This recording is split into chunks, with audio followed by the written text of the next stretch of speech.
His name was Prince, but he was more than a prince among the dog training community. He was the king, or perhaps the emperor. He set a standard for the sport that we all aspire to achieve, and I doubt very much anyone ever will. If you wanted to win a trial anywhere where Greg was, you had to put a score up well in the 90s. And everyone just had to lift their game just to be competitive. Everyone's been chasing Greg for years. I think he's irreplaceable. I don't think there'll be another Greg Prince that can do what he's done. Beautiful dog control. He just had a gift with the dogs and working stock. He was just out on his own, and we'd all like to be a Greg Prince, but we just couldn't get there. He's just part of the world, he's part of the scene. No one ever has won what he's won, and no one ever will win what he's won. Had a tremendous work ethic. That was number one, a lot of people didn't see, and discipline. A very smart bloke, very good in the mind, very strong in the mind. A ruthless competitor, a master dog trainer, and an absolutely brilliant stockman. He was sort of the perfect storm. The record books don't tell a lie, but there has been many good handlers, but he's been the greatest. Good little bit of work rolls him around. On and off the ground, he's what you call a champion. Beautiful job. Well done. Won't have done any better than that. I've been working with dogs since I was a little toddler, but I started really training dogs to what I call a fairly high degree now in about 1984 or 5. But before that I was training the old way like everybody else. I trained the dog on the job, you know. I never took extra time to put special training into the dog. And when I say training, this training's done for ordinary farmers, like, you know, ordinary stock dog work. And then later on in life, if they've got time, they can go and trial their dog and have a bit of sport and a bit of fun.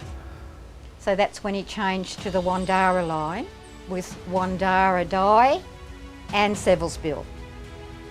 So Seville's Bill stayed. Laurie Slater, who's the Wandara bloodline, that's where his main line came from. There's a certain type of dog I like, style of work, you know, how the dog gets on with his stock, very important to me. Well, Timmy was our wonder dog. He could do no wrong, but all he ever wanted to do was please Greg. And Greg asked him all sorts of different questions. Back, stop, out, walk up. Got a nice approach, good steady approach to his stock. I try not to do it with dogs under 18 months, 2-year-old. Backing, yeah, because, you know, it's pretty tough work and they get trod on and they get knocked about. They get to that age, they accept that as part of work. Right, get up. Stop there. But then it's an added bonus once they listen and learn command that you can place your dog anywhere you want to, simply through command. But when I fall off my horse, knock myself out, when I come to, I can be rest assured the dog will have my stock held all around me. He said, now I'm going to go to Seymour, which was going to be another 5 months away. And I was terrified. I thought, there's no way we can get you to Seymour. Well, he used to get out and it was cold and he'd get out and train the dogs, especially Timmy and Dodge. And he'd come in and he'd be so exhausted he'd have to just sleep.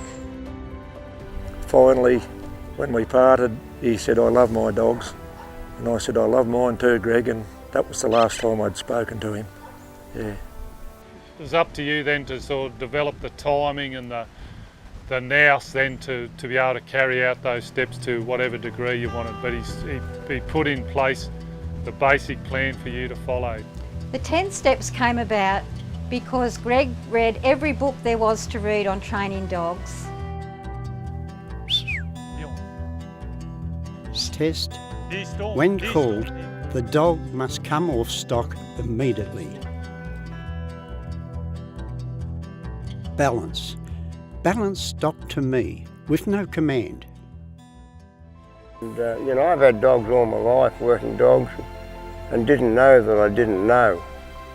You just got to have a program, a step-by-step program, and just treat them like a human, and let them go through primary school and high school and then out into the workforce. So, well, summing up, I think dogs are my life.